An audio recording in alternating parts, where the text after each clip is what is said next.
Please welcome back to What to Cook channel. Today I'm in Prema Chandran's house. She's going to show you how to do green sprout dosai. In a while more she's going to share with you what are the ingredients and the tips and the methods. So I'll get back to you later and see you soon.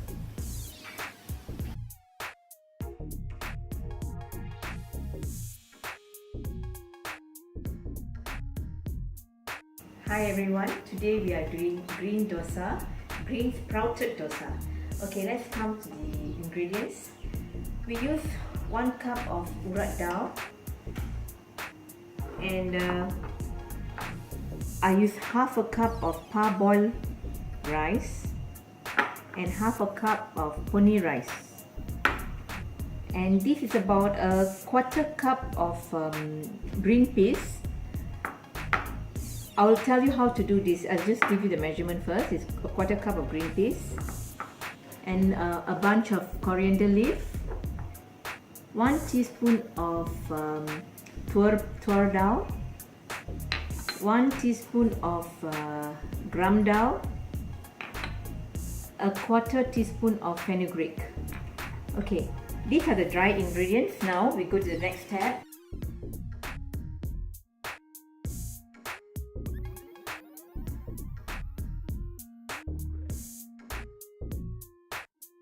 Now I'm going to teach you guys how to sprout these green beans, okay? What you're going to do is you have to wash and pick all the particles from the moong dals, okay? Then after that, you soak it with warm water. Just cover the beans, okay? For about 8 hours.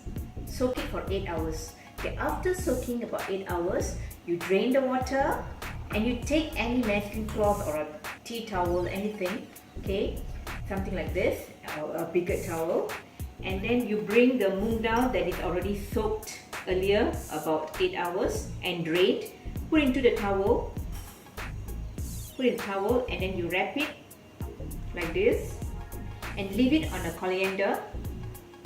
Okay, put a bowl underneath, leave it for another 8 hours at about room temperature or warm place, not in the refrigerator. Okay, this will take place, the sprout will take place, okay? Then, now we go to the process of soaking the lentils and the rice, okay? So this is an example of how I soak my rice. I combine, okay, this is the final product of how do I soak the rice. This is the parboiled rice and the poni rice I put together. This is how I soak. This is about 6 hours. It's been soaking for about 6 hours, and this is my urad dal. It's also 6 hours, and then you can also soak this. You have to soak these 2 dal together. You can put it together with your urad dal, or you can soak it separately. These 1 teaspoon of dals, okay, and not forgetting your fenugreek. Fenugreek you just pour into the soak into the rice mixture, okay, and we have some coriander leaf also. So all this we're gonna use for blending later, okay. All right, now I would like to show you guys the final product of the sprouted green peas. This is how the green peas should be. You see, I left it about 8 hours in the muslin cloth using the colander. So this is how it's sprouted. Okay, so now all this we're going to blend together. We'll come back later.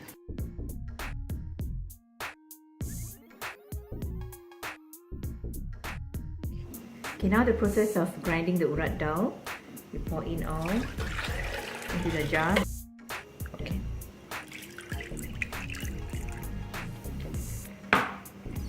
Okay, I'm going to blend this urad dal now. First, you see, I didn't put so much of water because the batter the final product, the batter, you can use for thosai and also idli. Alright, so that's why if you do it too much of water and it's very dilute, you can't do idli. So what I do now, I'm going to make the batter quite thick.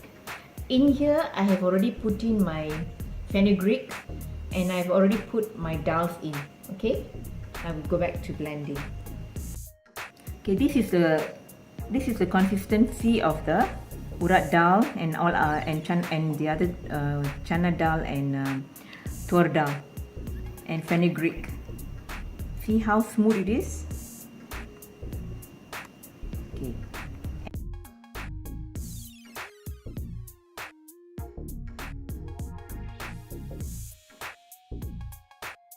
Now we're going to grind the rice, the two type of rice.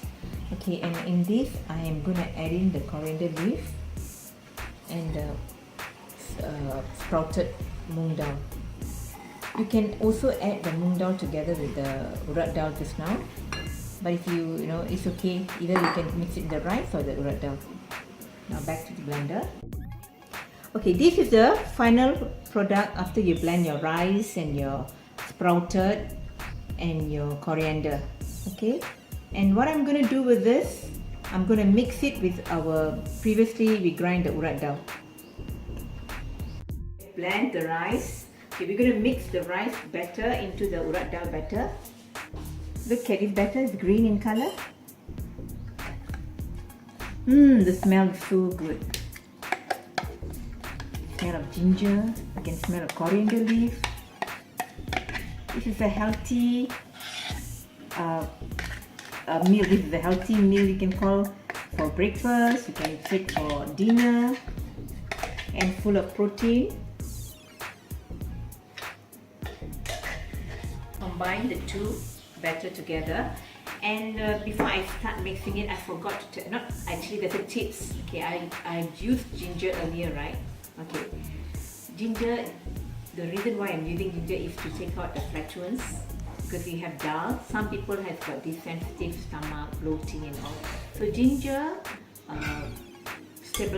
neutralize that problem. So you can add in a little bit of ginger, about 1 centimeter, and if you are not up to it, it's also fine. Okay, and now it's the mixing steps. The mixing steps, you can either use a spoon or can you use your fingers. Okay, why I'm using my finger? This is the old-fashioned way. Also, it helps the batter to ferment better, the heatness from my palm, so it helps the fermenting process. Now I'm going to use my fingers and combine this batter together, so you can see the green and the white mixed together. If you want more green, you can add in more 2 bunches of coriander leaves to give the nice green color.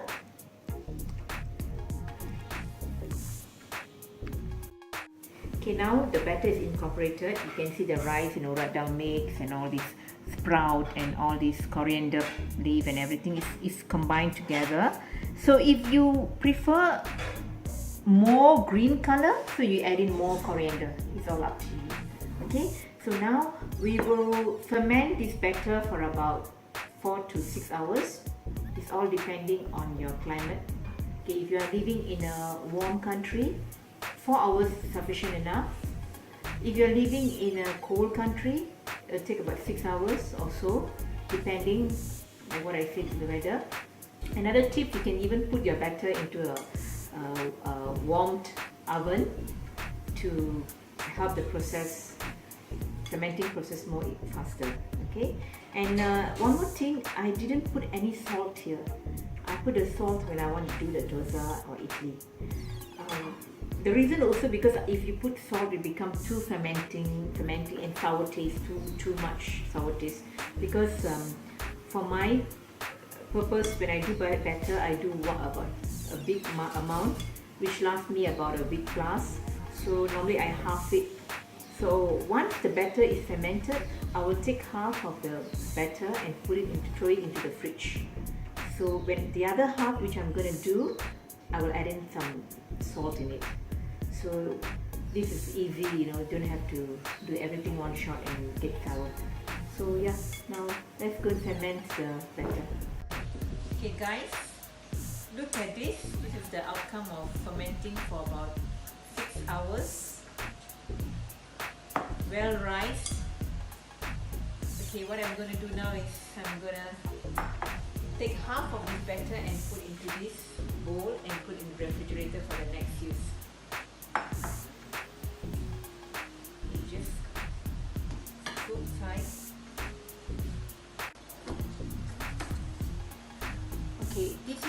batter I'm going to try out now for dinner. I took out the thick batter. I'm just going to put a little salt for taste. Okay, tonight I'm going to do Thosai, so I need to dilute this batter. This is very thick. It's ideal for Idli. So now I'm going to add on a little water here, about a 1/4 cup. Stir it.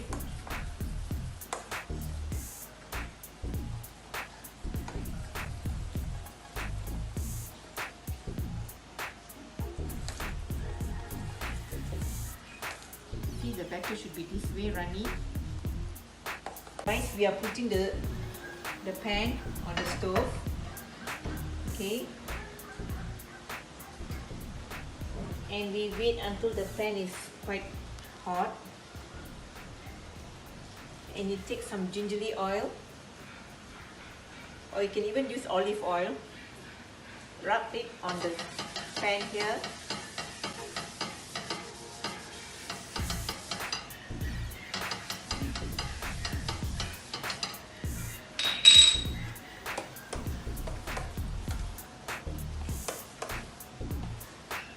Now take a spoon, a ladle full, and you just pour it in the center,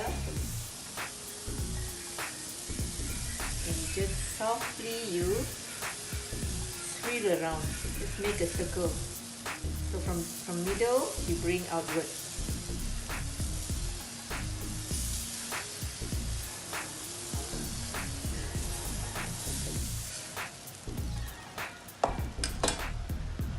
And you can cover the